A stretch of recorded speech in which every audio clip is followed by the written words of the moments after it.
తదుపరి రాశి మిథున రాశి. ఈ రాశిలో ఉండే విద్యార్థులకు ఈ కాలము చాలా అనువైన కాలము.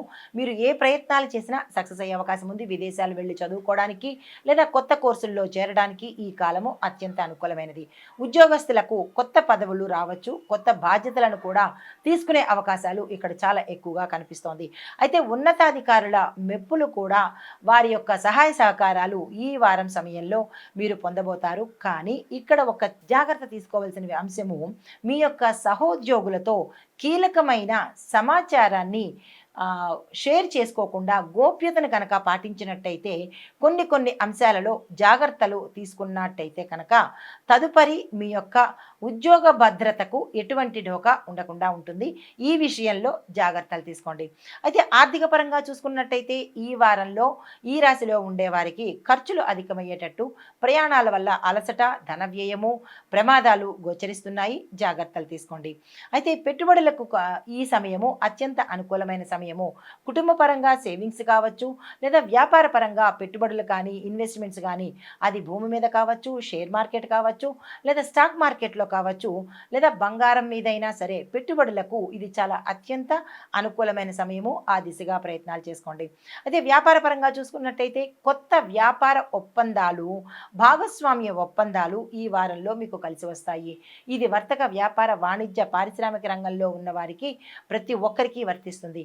అయితే మరొక విషయం ఏంటంటే, ఎవరైనా పారిశ్రామిక రంగంలో ఉన్నవారు కొత్తగా ఏదైనా యంత్రాంగం కొనాలన్నా విస్తరణ కోసము కొంచెం సమయం చూసుకుని కనుక చేసినట్టయితే విస్తృతంగా మీ వ్యాపారం సాగే అవకాశం ఉంది. పేరు మార్పులకు కానీ, లేదా స్థల మార్పులకు కానీ, వ్యాపార విస్తరణకు కానీ, బ్రాంచీలు పెట్టడానికి కానీ ఈ సమయము చాలా అనుకూలమైన సమయము. ఆ దిశగా ప్రయత్నాలు చేసుకోవచ్చు. అయితే కుటుంబ పరంగా చూసినట్టయితే కనుక కుటుంబంలో సామరస్య ధోరణి, అనుకూలమైన వాతావరణము ఈ సమయంలో కనబడుతోంది. వివాహ ప్రయత్నాలు కానీ, సంతానం కోసం కానీ చేసే ప్రయత్నాలు సక్సెస్ని సాధిస్తాయి. అనుకూలమైన సంబంధం దొరకడము, ఆ సంబంధం శుభవార్తలు వినడము, ఇలాంటి శుభ సూచనలు గోచరిస్తున్నాయి. అయితే ఇక్కడ కొంతమందికి మిశ్రమ ఫలితాలు గోచరిస్తున్నాయి. కొన్ని సంబంధాలు దగ్గర దాకా వచ్చి వెళ్ళిపోయిన వారు తిరిగి మరొక్కసారి కనుక వారిని సంప్రదించినట్టయితే ఒప్పుకునే అవకాశాలు కనబడుతున్నాయి. ఆ దిశగా పెద్దలు ప్రయత్నం చేయండి. అయితే దీంతో పాటు ఇక్కడ భూమి కొనుక్కోవాలన్నా, వస్తు వాహనాలు కొనుక్కోవాలన్నా ఈ వారం మధ్యలో మీరు ఆ ప్రయత్నాలు చేసినట్టయితే సానుకూలంగా ఉండే అవకాశం కనబడుతోంది. దీంతో పాటుగా శారీరక, మానసిక శ్రమ కొంచెం ఎక్కువయ్యేటట్టుగాను, కార్యసిద్ధి, కార్యజయము అయ్యేటట్టుగా గోచరిస్తోంది.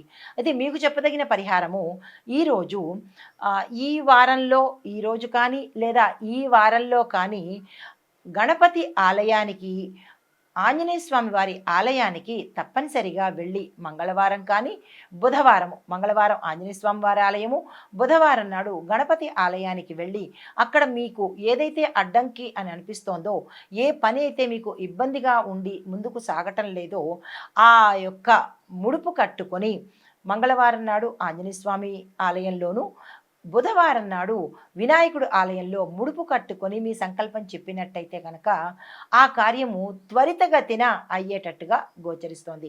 వివాహం కాని వారికి ప్రత్యేకంగా సుబ్రహ్మణ్యేశ్వర స్వామి వారి ఆలయంలో వివాహం కాని అమ్మాయిల చేత కానీ, అబ్బాయిల చేత కానీ జంట నాగులకు అభిషేకం చేయించుకున్నట్టయితే మంచి సంబంధం కుదిరే అవకాశము ఇక్కడ గోచరిస్తోంది. ఆ దిశగా ప్రయత్నం చేయండి. నమస్తే.